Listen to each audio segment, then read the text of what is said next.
என்னோடய ஸ்டைலில் பணியார ரெசிபி எப்படி செய்கிறதுன்னு பார்க்கலாம் வாங்க. அதுக்கு ஒரு பேனில் 1 டேபிள் ஸ்பூன் அளவுக்கு எண்ணெய் சூடு பண்ணிவிட்டு அதில் கடுகு, கடலைப்பருப்பு 1.5 டீஸ்பூன் சேர்த்துக்கலாம். சேர்த்துட்டு நான் 3 பெரிய வெங்காயம் குட்டியாக நறுக்கி வச்சுருக்கேன், அதையும் சேர்த்துக்கிறேன்.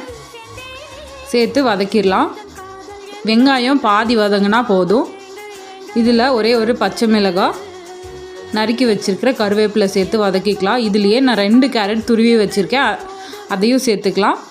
வெங்காயம் கேரட்டுக்கு அளவாக மட்டும் உப்பு சேர்த்துக்கலாம். அவ்வளோதாங்க.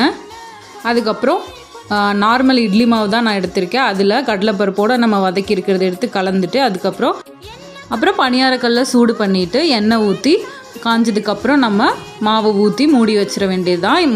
முன்னாடி 4 நிமிஷம் லோ ஃப்ளேமில் வச்சு குக் பண்ணிவிட்டு அதுக்கப்புறம் திருப்பி போட்டால் சூப்பரான கிறிஸ்பியான வெளியில் உள்ள சாஃப்டான பணியாரம் ரெடிங்க.